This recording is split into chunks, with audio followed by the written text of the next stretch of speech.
When I first came across the topic of relationship between Article 7 and Article 9, basically PE attribution rules and transfer pricing rules, it was about 15 years ago. I was relatively new to the world of taxation. I was quite puzzled. And still today, 15 years later, I'm still somewhat puzzled. And that's why we are here today. And I'm sure some of our participants are also feeling in a similar way. And that's why I'm very pleased to have our speakers. And let me start then with our first question to both of you, Marco and Richard, but I would like to start with Richard. So in light of what I have just explained, what are the main issues you think are relevant to the relationship between PE attribution rules and transfer pricing rules? Well, from my point of view, let me first clarify, because I think it might be helpful, that when we talk about the relationship between the Article 7 rules and the Article 9 rules, what we're ultimately talking about is whether you get the same results from the application of the rules in pretty much the same scenario. And I'll go on and illustrate that in a lot more detail. But to respond, Rezan, to your question, I see these relationship issues from really two different perspectives. The first one is from a general policy perspective, especially relating to the design of the system or the design and operation of the rules. That concerns questions like, do we want these rules to be aligned? If so, why? And if not, why not? What are the barriers to their alignment? We're going to be talking a lot about these this afternoon. Now, these issues are important because they've been largely completely ignored by the piecemeal reform that's taken place in relation to Article 7 and Article 9 over recent years. So that's really the first set of issues, the sort of policy issues and design. Actually, that's not what I'm going to be talking about today.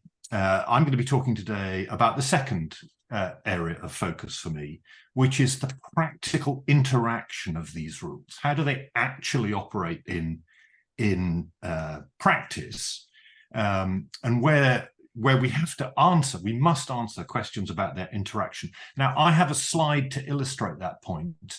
And because the underlying facts or scenario is going to be common, not just to all of my comments, but to all of Marco's, I'm going to ask you to just put up slide 1 so I can just talk very briefly through the base scenario that we're looking at. So what slide 1 is showing us is, and I just look at the top of the page for a moment, what it's showing us is a situation where two related parties, entrepreneur affiliate and service provider affiliate, are part of a single arrangement. Under this arrangement, the service provider is providing some services to entrepreneur, and entrepreneur is paying an Article 9 fee. That you can see that in the two parallel horizontal lines right in the middle of the page. Now, what I'm asking you to assume is that what service provider affiliate actually does in terms of the conduct of its activities under the service provision crystallizes or triggers the dependent agent PE threshold under Article 5. And so by carrying on its service function, it's creating a dependent agent PE. That's what you see illustrated in the circle at the bottom right of the page. And because it's created a PE in that way, we obviously then have an issue about how we deal with the attribution of profits under Article 7 to the PE. So what this slide is showing, let me just recap. What we're seeing is service provider affiliate is carrying on some activities, and those activities have to be rewarded with an Article 9 fee for transfer pricing purposes. But those activities also crystallize the dependent agent PE threshold, creating a dependent agent PE. So those same activities require an attribution to the PE under Article 7, which is the diagonal line you see at the bottom of the page. And essentially the question that we're going to be concerned with today is, what is the relationship between the Article 9 fee that is paid by entrepreneur to service provider, what's the relationship between that fee to the attribution under Article 7 to the deemed PE? Now, that might seem to be a very simple question with an obviously simple answer, but based on my experience, the answer is both very complex and highly contentious. But that is the nature of the relationship issues that I'll be revisiting, and I think Marco is going to start off talking about as well. So hope that helps, Rezan. Great way of illustrating the problem. Thank you, Richard. And Marco, what are your thoughts? I would say that maybe it's better to make a little step back in understanding the relationship between the two rules and how they have evolved starting after the BEPS work, in the sense that we are, the transfer pricing practitioners are very familiar with the fact that in dealings between related parties, the one Richard mentioned before, there is an agreement, in this case, a service agreement. And the service agreement for transfer pricing purposes is always the starting point to analyze the outline conditions. Otherwise, however, we are all familiar with the fact that after BEPS 810's action, we are now required to look at the actual conduct of the parties, looking at the substance of a transaction, which means that the starting point, once again, is the legal framework agreed upon by the parties, but afterwards, tax authorities whether the substance is aligned with what the parties agree. This exercise, and we can, if you can go to the slides, is to a certain extent, in my view, an overlap with the slide two, with the process behind the AOA, meaning that, as Rezan mentioned, in 2010, there was a release, the report on attribution of profit to permanent establishment that introduced the fixture of the separate entity approach. In a nutshell, the separate entity approach requires that we consider the permanent establishment either a fixed one or a dependent agent one, like the one Richard mentioned in his slide, as an independent enterprise vis-a-vis the foreign enterprise.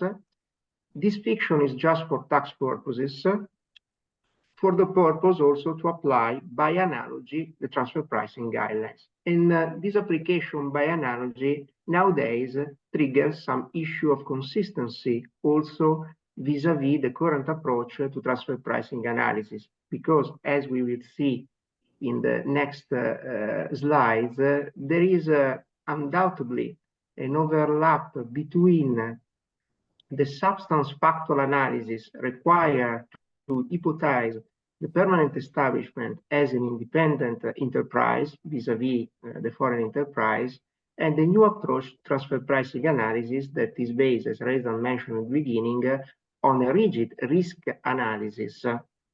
So let's summarize for the benefit of everyone which are the main steps of the AOA.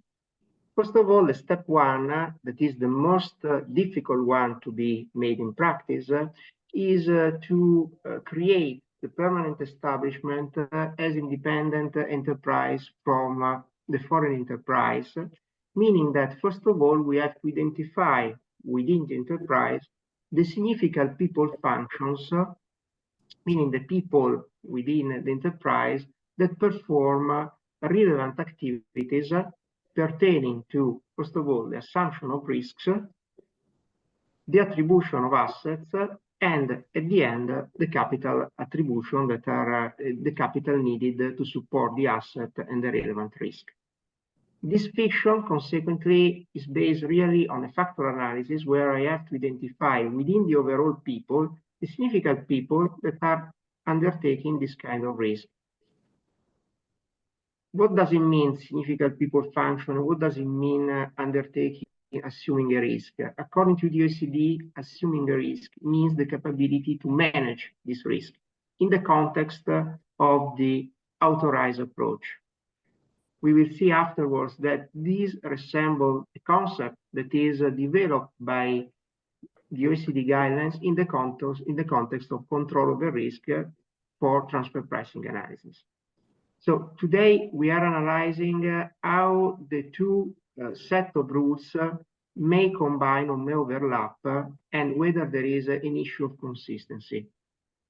We will not discuss today about step 2, meaning the remuneration of the permanent establishment, because this is something that derives directly from step 1, because once we have identified what at the end of the step 1 our permanent establishment is doing, whether is a distributor, whether is a service provider, whether is an AP owner, consistently we will have to apply the arm's length principle to determine which pricing should be applied between the foreign enterprise and the permanent establishment. Moving to slide 4, we have briefly depicted the breakdown of step 1 analysis. As you may appreciate, everything starts, as I mentioned before, from the significant people function. It's extremely important what the OECD made in 2010, because for the first time, they introduced this concept that is borrowed, at the end of the day, from the experience gained in the banking and insurance sector, where we talk about key entrepreneurial risk-taker function. The effort made by the OECD was to try to identify a method to, let's say, recreate for tax purposes the individuality of the permanent establishment. As we mentioned here, there is not so much, let's say, deep analysis of what a significant people function represents, but it is always stressed by the OECD that significant people function are the one in charge of decision making within a specific enterprise. As a matter of fact, even though we don't have any contracts, at the end, the attribution of risk follows this kind of analysis, as well also the attribution of what we call economic ownership of the asset, meaning that since once again there are no legal agreements, if I have to identify whether an intangible, for instance, a patent, pertain to the foreign enterprise or to the permanent establishment, we have to identify which people are in charge of managing and deciding the activity pertaining to the relevant asset. Very good. Thank you, Marco. Thank you, Richard. Just to remind our participants that they can ask questions as well in the chat, and we can address those questions to our speakers. Before moving on, I see that there's a potential overlap between the developments you have mentioned, Marco. But basically what you're saying, and I think that's what Richard was saying as well, these two, there are two sets of rules. They kind of apply in a similar way, but they're not exactly the same. The main differences come from, let's say, one has legal agreement under Article 9, and the other one doesn't, and one has control over risk concept, the other one has significant people function. But can you say something more about what specific points arise that basically directly concern the relationship between Article 7 and Article 9 of OECD Model Convention, especially in practice? Yeah, as you mentioned, Rezan, nowadays we have 600 pages on the one end and more than 250 pages on the other end. So I would say that this is just some thoughts that I would like to present to the audience. There is, we summarize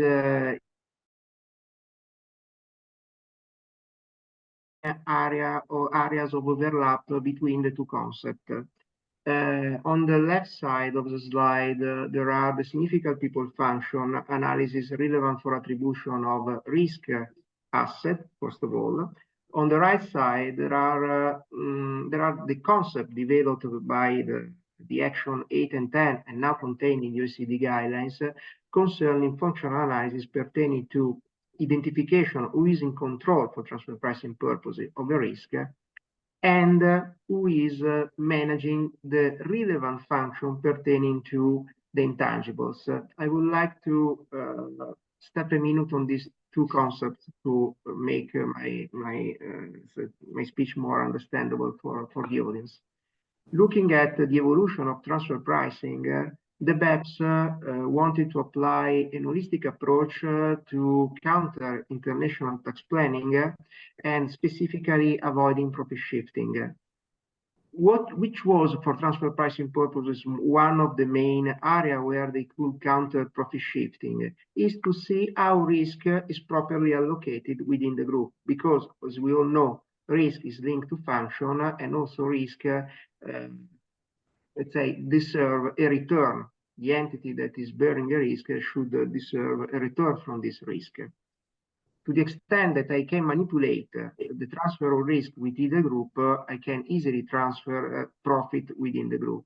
That's why it is core, as we will see in a moment, for transfer pricing analysis to focus on control over risk analysis. This is similar to significant people function, because I have to identify which are the people at the end that are in control of the risk, which are the people that are performing significant people function. It's a people-based analysis. The same is true also for attribution of asset, tangible asset, intangible asset. I would say that OECD report is less evolved compared to the development, enhancement, protection, and maintenance analysis of the developed by the OECD. Also because in principle they have different purpose. The significant people function analysis allows to identify who is the economic owner of an asset, meaning how can I attribute an asset to someone, the permanent establishment, with which I don't have any contract, by creating the concept of economic ownership. In the context between related entities, this is not possible. OECD does not recognize the concept of economic ownership, although in the past there were case law based on this concept. What I have to look is within the group for value chain analysis, who is in charge of controlling and managing the risk pertaining to what has been axiomatic identified by the OECD as important relevant fact. So in this respect, we will see an overlap. The last point we will touch is to what extent the internal deal, meaning the purpose of the significant people function analysis is to identify whether to what extent can be recognized an internal deal, meaning a deal transaction between the enterprise, the foreign enterprise, and the permanent establishment. For instance, if the permanent establishment of the basis of the significant people's function is characterized as a distributor, the internal deal will be a transfer of goods. The OECD reports, because words are also important, the OECD reports talk about recognition of internal deal. Nowadays, in the context of OECD guidelines, we have the concept of accurately delineation of transaction, meaning that we have to look at the substance, the economic substance of a transaction, once we have run the risk control analysis, that at the end of the day, as we will see afterwards, may create some, at least from a wording perspective, overlap with the concept of internal deal. Understood. So Marco, I understand you have, I think if I could summarize, you have identified three very relevant questions, very important questions. How do you deal with the risk attribution under AOA versus control over risk under arm's length principle? That's the first issue. The second issue is about attribution of economic ownership, basically under again, Article 7 versus using DEMPI under Article 9. And the last one is recognizing basically dealings versus accurate delineation of the transactions. Can you now, tell us how actually you do an analysis dealing with these concepts in practice, especially? Okay. If we move forward, we can see a representation of the logical step of risk analysis in the context of transfer pricing. In the context of transfer pricing, we have to ask ourselves currently, who is capable of deciding whether to take a risk? Let's assume we have to develop a new patent. Who is within the group, the overall group, not within the two legal entities, but within the overall group, in charge of deciding whether or not to develop a new patent? And apart from this, who is also capable of managing the risk and responding for the risk deriving from unsuccessful R&D research, for instance. We are all familiar with the structure of a holding company that is managing R&D research through contract R&D. This is a simple example. The IP company should be in charge of all the relevant risk, should manage the relevant risk. The contract research activity, and they are not required to have the capability to decide whether or not to invest in a specific research project. I would like to draw the attention on the fact that transfer pricing wise is not so relevant to be in the position to also have the capability to mitigate risk. The possibility to mitigate risk can be also outsourced. I know that this is a complex issue, but the cost on the transfer pricing requires that who is in control of the risk can also decide whether to outsource some kind of activity or to mitigate the control of the risk activity. The same, reading the report of 2010 is valuable also for the permanent establishment, where is always looking on the context of the people that can assume the decision whether to take or not a specific risk. They are always talking about decision maker. I would say that in the transfer pricing context there is more breakdown of how we can consider an entity in control of the risk. And of course, we are talking about control of the risk. Instead, in the context of a permanent establishment, we are discussing about assumption of the risk. But economically, in my view, they are the same. The concept behind is always the same. One can say also that after BEPS, the OECD decided to go beyond the separate entity approach and to look actually at how functions are allocated within the group. In fact, if you move to slide 7, this example is quite straightforward, but is taken directly by the report on AOA and transfer pricing guidelines. The difference, of course, is that in one case, we have to attribute the inventory risk to a permanent establishment that is characterized on the basis of significant people function as a distributor. On the other side, the fact pattern for ASLAM purposes is that we have to attribute, once again, the control of the risk function on the inventory risk to a distributor, meaning to a subsidiary. But if you look at the approach taken under the AOA and under the LP, on the left and on the right side, are quite similar. The AOA requires active decision related to inventory level. Active decision means that significant people function needs to understand whether and to what extent they want to buy, to acquire more products, which is the risk of slow moving, which is the risk of having a warehouse. On the other side, we have the control of the risk function always on inventory in this example, that is labeled as the capability to determine the production volumes, meaning that in any case, we are discussing always about people that are taking active decision to, let's say, manage the inventory risk. So this is just a straightforward example that reveals the proximity, in my view, between nowadays the OA and the LP. Then how to solve this potential overlap, we will see afterwards. If we move to slide 8. Marco, we have, let's say, I think we are very well on time, but let's keep time into account as well going forward for Richard as well. Let me ask you that question. Maybe you can address that question in the context of the next slide as well. If you could also summarize basically what you're saying about the relationship between Article 7 and Article 9, and how basically the overlap is. Is it a complete overlap, or is it a partial overlap? if you could address that, that would be perfect after you finish your slide. And if you could finish this as well in a couple of minutes would be great. Yeah. So I would say that also this example that compares how the economic ownership of assets can be attributed to the permanent establishment, looking at the significant people function, and how the DEMP analysis works, is always looking at people.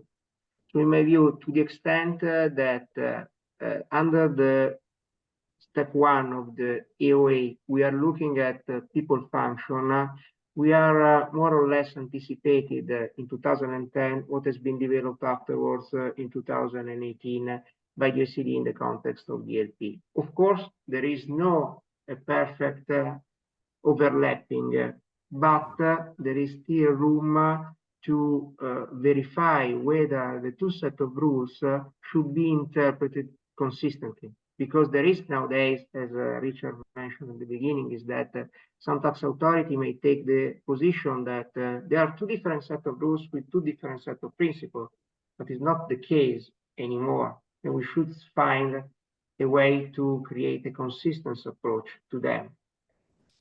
Thank you, Marco. We have also a question in the chat. I'm just going to, mention the question to you, and I leave it up to you, Richard or Marco, to address it during the rest of your speech. And as about the CURT concept, basically, the question is it similar to probably what our participant is asking, whether it's similar to SPFs, significant people function.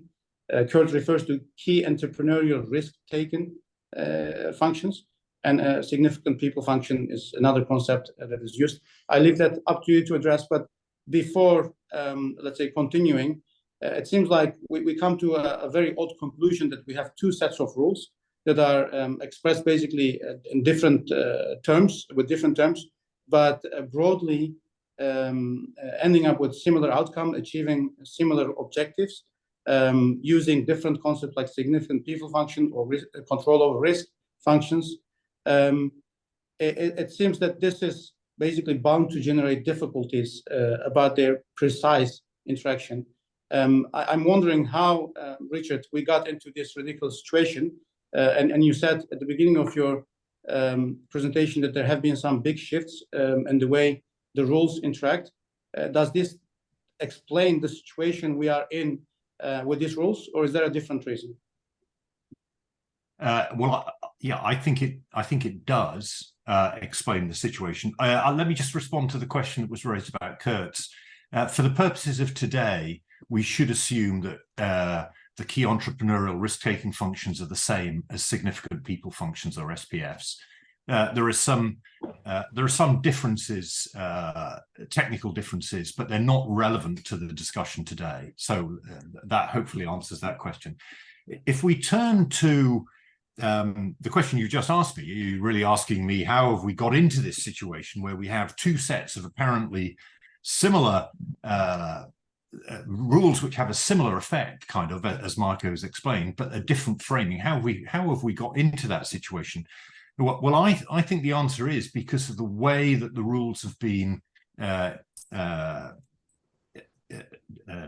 changed in a fairly piecemeal way. Let me just try and illustrate this by three fairly rapid slides that just show us the differences. If you could just go to slide 11, Rezan. What this is showing is, this is the first of three kind of timeline slides. This is showing is the position before the AOA. So in other words, this would be the position up to around 2001, 2002. And what this slide is showing is the exact scenario that I outlined in slide 1, but no PE. The little circle in the bottom right-hand corner is not a dependent agent PE. It's simply the local market in which service provider is interacting. So what this is indicating is that although tax authorities would occasionally argue that there was a dependent agent PE, particularly in transfer pricing disputes, that's something that might get threatened. It was not a point that was very commonly taken, certainly not in the way it is today. And the reason for that is that there was a very broad common assumption that if you're rewarding certain activities of, say, a service provider, in this case under Article 9, if you alleged a dependent agent PE, you'd be rewarding the same activities, and the answer may well be the same, probably would be the same. That was the kind of broad assumption. But it's also important to say that the profile of PE issues was much less significant.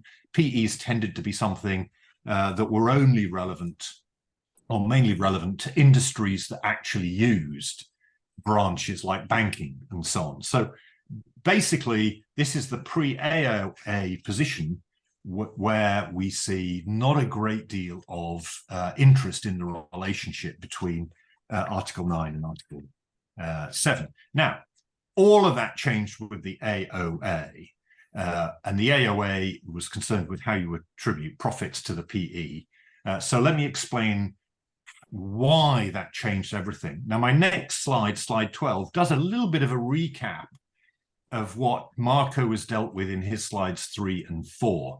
So what I suggest we do is, I'll maybe just come back to it, but I think might be more useful to illustrate it on slide 13, because these things are just much better understood in diagrams.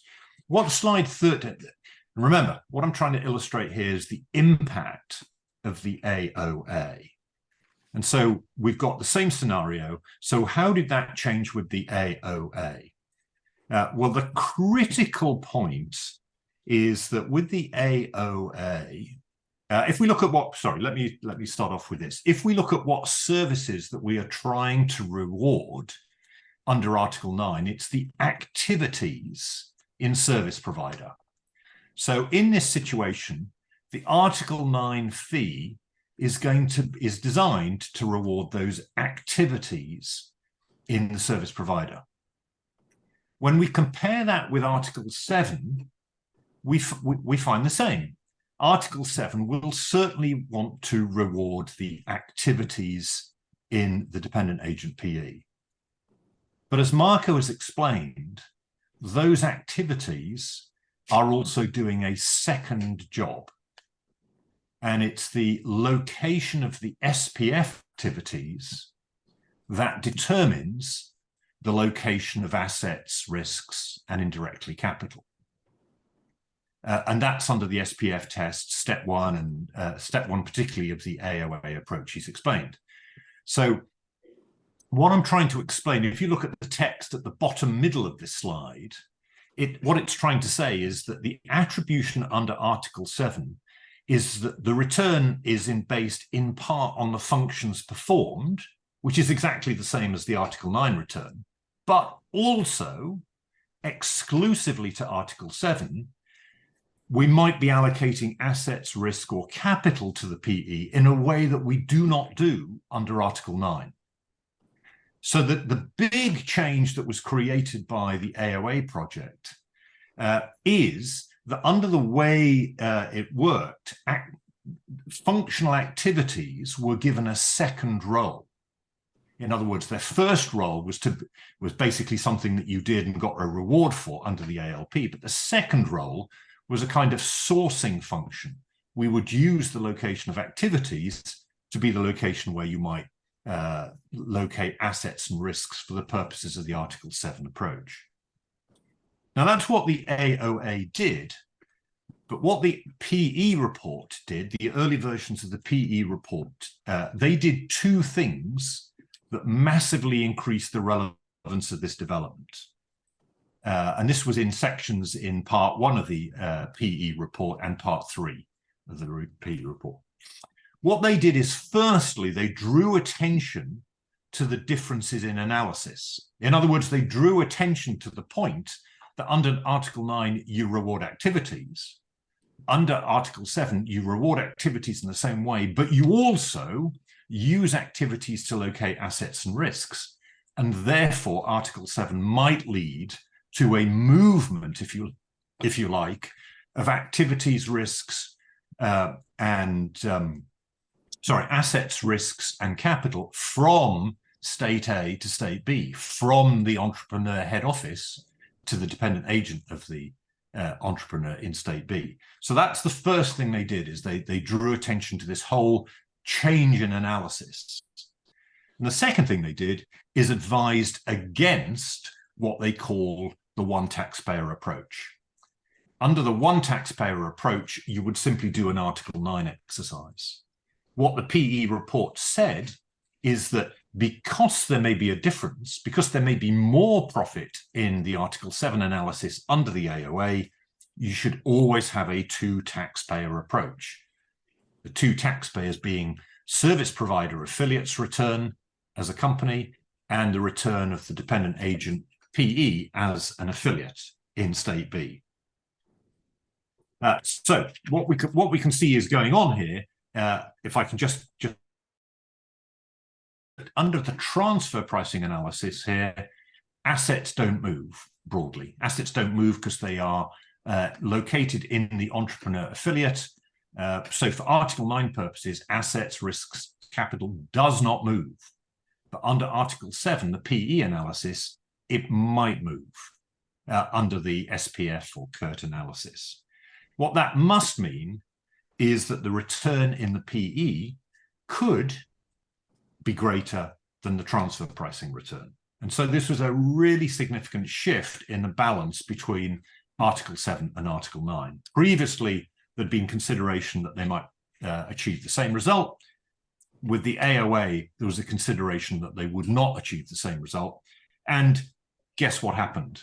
What happened is completely predictable, is that tax authorities became much more interested in alleging a PE.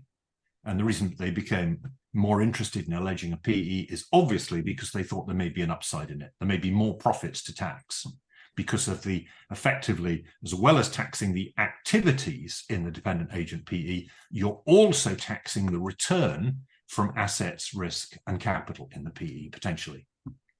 So that, Rezan, I hope I'm explaining that clearly enough. That's the first major shift, if you like, in the interpretation of 7 and 9 that affects the balance of Articles 7 and 9.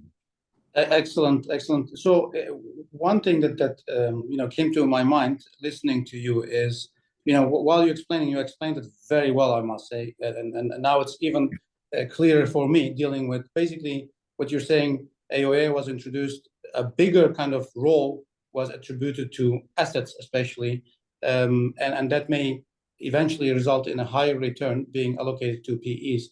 Do you think tax authorities are, let's say, so advanced to pick up on that point, or did you see that in practice before we move on to the next shift, which I understand it is also an important one? But first, do you have any thoughts on that? Well, I'm hesitating because all is yellow to the jaundiced eye, and certainly my eyes are jaundiced. In my practice, I've always dealt with huge numbers of PE claims by tax authorities. So I have no doubt at all of the extensive impact of the AOA changes on PE. Certainly something I lived through, and I think we still see. Actually, one of the reasons we still see a tendency to take PE points is also fueled by BEPS, which I think is probably what you're going to ask me to come to next, because it's really the second shift that I wanted to talk about in the... Indeed. Yeah, let's continue with that. So how did the BEPS project impact the relationship between the roles? How that has evolved over the last, I would say, 10 to 13 years? Yeah, okay. So with BEPS, let's have a quick look at how BEPS has changed the environment. Can I ask you to just put up slide 14? Sure. Now, let me just dispose of the Article 7 point, because BEPS is fundamentally about Article 9, not Article 7. So my observation, and it's only an observation, is that what BEPS did in the context of the discussion we're having, BEPS did two things, not one thing. And the two things, you could argue, are two strategies to solve a common problem in the present case. My observation is that by lowering the threshold of Article 5.5, by lowering the threshold of the dependent agent rule, which they did in BEPS, they were sending in BEPS a message that it is advantageous to take PE points, because why otherwise would you lower the threshold and open access to a wider number of Article 5 dependent agent PE situations if you didn't think that would be an advantage to somebody? So my kind of observation to the side is that one of the things BEPS did is perpetuate the notion that Article 7, the results of Article 7 may be advantageous to you by, as I say, by lowering the dependent agent PE threshold. But that's a side point. The really fundamental point of the control of risk rules, particularly the risk framework rules in BEPS and BEPS overall, is what it did for Article 9. And I'm making these comments in the context of the discussion we're having about the relationship between Article 7 and Article 9. Now, Marco has talked about the control of risk rules, so I'm not going to repeat all that, but let me just remind you that when I started this series of slides, I think it was about slide 11, I said that assets don't move under Article 9. So in other words, under Article 9, do you remember I was talking about the AOA, how under the AOA you might move, if you like, assets, risk and capital, but that wouldn't happen under Article 9. Now, essentially what the BEPS project did is it allowed not assets to move, but the return from assets to move, which is in economic terms pretty similar. And that was through the new control of risk rules. And so and these have been summarized by Marco. These are the big change. What these rules do is they anchor the return from a TP perspective, from a transfer pricing perspective, to functional activity, which is the control of risk decision-making that is relevant for the risk framework. And you ignore contracts if contracts are not consistent with functions. Now, my question would be, is this sounding familiar? This is, of course, exactly what the AOA is doing. It's basically the AOA is moving returns or assets and risks and capital by reference to functional activity. So what we see in the BEPS Article 9 changes is this shifting of returns based on control of risk decisions. Contrast that with the AOA, where we see a shifting of returns based on SPF, significant people function decisions. So now we've got two sets of rules, significant people function rules for Article 7 and the control of risk rules for Article 9, both of which anchor returns to functional activity. And in both cases, contracts are either ignored, Article 9, or they're non-existent, Article 7.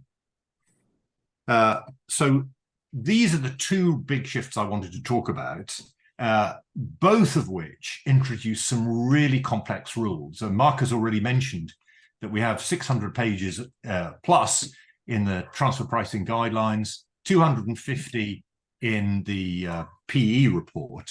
But what we see for present purposes is these rules that are effectively boosting returns based on functional decision making. And that obviously raises then the question of, well, okay, do they lead to the same result in the situation we're talking about, where we've got a dependent agent PE as illustrated in slide 1? Is it the same result? So Rezan, I hope that explains these two shifts, these two big shifts I was talking about. Very, very well, very well. So if I may basically summarize it from my own perspective, what you're saying is, first you had the AOA introduced, which probably gave an instrument to tax authorities to be able to allocate more returns to PEs than you would do under Article 9 to legal entities. Then you had the BEPS. BEPS introduced control of risk concept, which start ignoring agreements, meaning that probably the return to legal entities would, in line with that increase, in line with the conduct of the parties, focusing on more important functions. So in a way, I don't know if they are converging, but what the main question now I have taken those two into account, what does this mean in the current situation? Does that mean now we have these two set of rules, you know, achieving the same outcome and we don't have to do anything, or do we have to be worried about it? Well, let me respond to that. I should note the OECD itself tried to resolve this question in a series of papers, 3 papers, 2016, 2017, and 2018, post-BEPS, that tried to resolve this very question. In my opinion, the first one was an extremely good attempt to do that. This was in large part the work by Andrew Hickman at the OECD. However, it led to a pretty complex analysis, which made plenty of sense if you were very familiar with the control of risk rules and the SPF rules, which is probably a small set of people. But I think it was found to be complex by many. That's true. It was very complex. It is a very complex set of issues. Unfortunately, the OECD moved on to try and give a principles answer, which is what they did in their later attempts in 2017 and 2018. And I'm afraid, from my point of view, I find that guidance very poor and unhelpful. So just before I answer your question about where we are, the other comment I would make is that in my experience, there is a wide variety of views. And I've certainly dealt with tax authorities that have got very different views about the results from Article 7 and Article 9 in the context we're looking at. Now, my own view is that, and I agree with Marco here, I think there are very strong reasons to conclude that the rules are now broadly, but not exactly aligned. This is actually a really complex analysis. I'm spending a lot of time researching this at the moment. But can I just mention some key points? Firstly, I think you've got to start from the position that both Article 9 and Article 7 are based on the ALP. The ALP is a singular principle. We know this from paragraph 1, chapter 1 of the transfer pricing guidelines. There are not materially different ALP answers in respect to the same underlying facts and functional activities. Yet there would be if the rules give different results. That cannot be right as a matter of principle. My own view is that it's wrong just to, or it's misleading just to compare significant people functions and the control of risk functions. The analysis of significant people functions and the control of risk functions is secondary to the primacy of Article 9 and Article 7.2 of the OECD model. And Article 9 and Article 7.2 have some very strong themes. I don't think there's time to go through all of these, but if you can do a comparison of Article 9 and Article 7.2, you'll see some very dominant common themes, which are clearly relevant to whether they have the same results. And the other point I would mention is that, in my view, it is necessary to interpret the 2010 PE report, including the entire risk assumed analysis, in the light of, not without any regard to, the changes in BEPS relating to control of risk. So my own view is that the BEPS changes for transfer pricing inform the way we interpret the Article 7 rules. The whole point, and that's because the whole point of the AOA is to reflect the transfer pricing approach to the greatest extent possible, and the PE reports do invite comparison to the transfer pricing position. We've also got to clarify the nature of risks assumed for Article 7, and that's clarified in those BEPS papers that I refer to.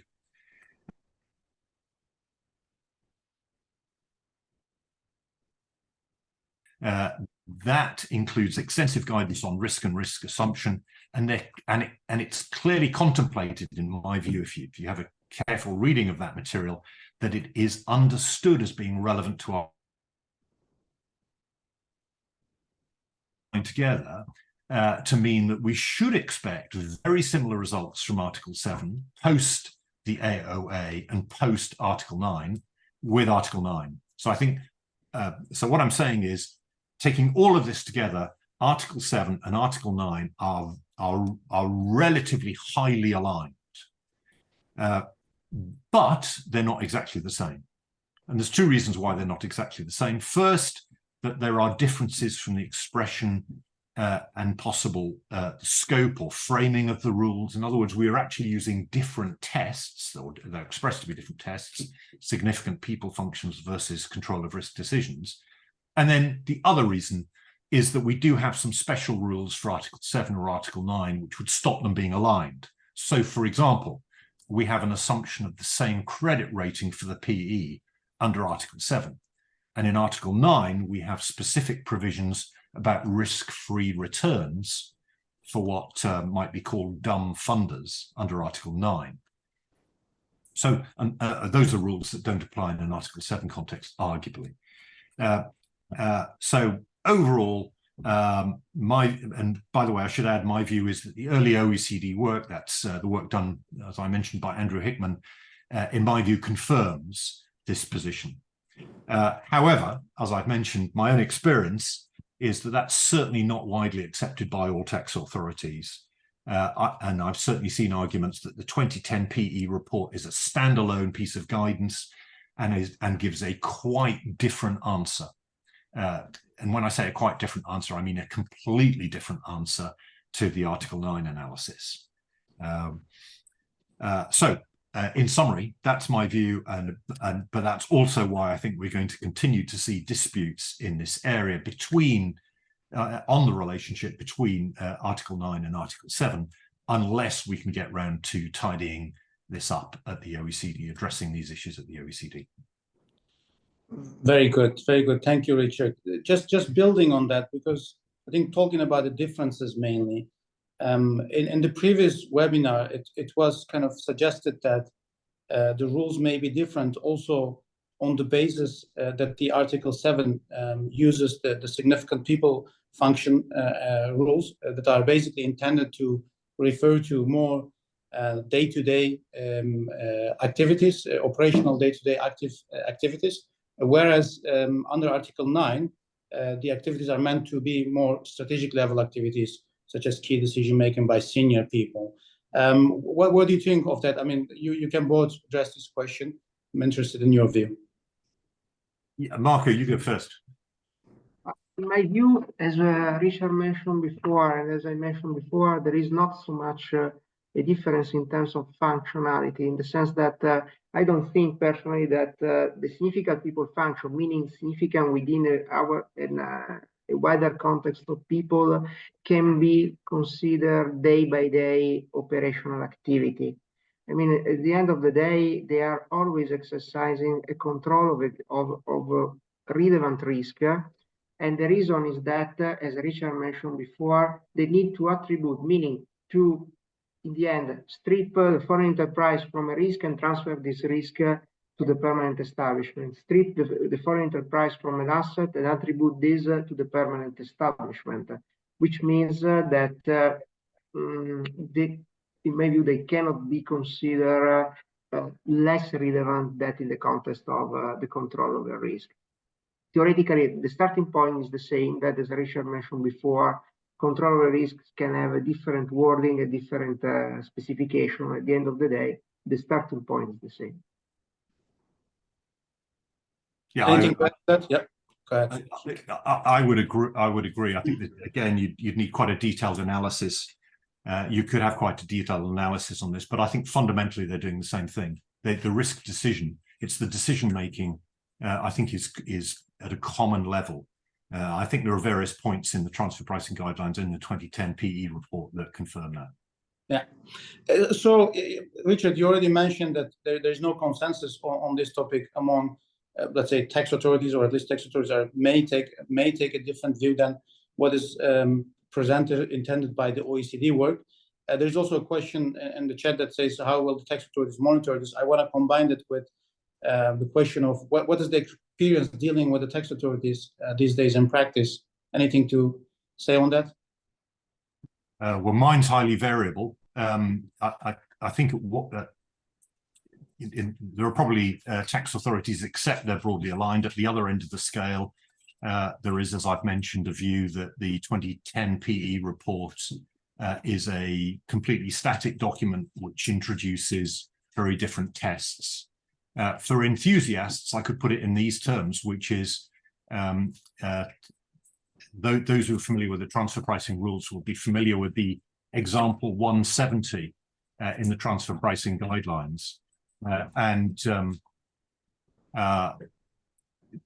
From a PE analysis, I've seen analyses that say that all of the profits lie with the investment manager, not with the investor. So that's a completely different result than is obtained for transfer pricing purposes than 170. But apologies if I'm giving obscure references here. That's fine. Just maybe in the interest of time, a final question, and you can address that maybe very briefly, and then we can, let's say, wrap up this session. That's more on the policy kind of matter going forward to address kind of these difficulties or the current position that's basically resulting in maybe unintended outcomes. And then I would like to combine it with the recent work of EU on the transfer pricing directive, whether that is basically, at least in the context of EU, is going to bring more clarity to this issue. Any of you? Yeah. Well, I will start first, and then I will throw to Richard. Starting from the last you mentioned, the proposal directive make an assumption, a strong assumption in my view, that a permanent establishment is like a subsidiary for transfer pricing purposes. So we have discussed so far among ourselves about very relevant topics that are also difficult to apply in practices. And it appears to be a straightforward solution that, however, may bring difficulties. I make just an example. We know that on the basis of the directive, the European Commission will work on designing its AOA. I personally be a bit skeptical because, as Richard mentioned before, there has been a long work developed by the OECD in this field. Is not harmonized at all at the level of European jurisdiction, and even there could be assessment not covered by the Arbitration Convention, which means that this could bring further uncertainty, also vis-a-vis non-EU investors, because if we apply our own AOA definition for Europe, fully harmonized, this will trigger some complexity in relation to non-EU countries. Very good. To maybe say a couple of closing remarks, it seems like we have two sets of rules that are not entirely same, but largely achieving similar outcome. And there is no real global consensus on this, especially among the tax authorities, which means there may be significant disputes going forward. And we need, I guess, more clarity on this from the relevant bodies, including OECD, EU, and perhaps United Nations. I would like to thank Richard, especially for organizing this webinar series. It's been a very insightful learning experience for me, on behalf of Svetlana as well. And I would like to thank our audience, thank Marco for also contributing to this session, and see you in the next sessions, I would say. All right, have a great day.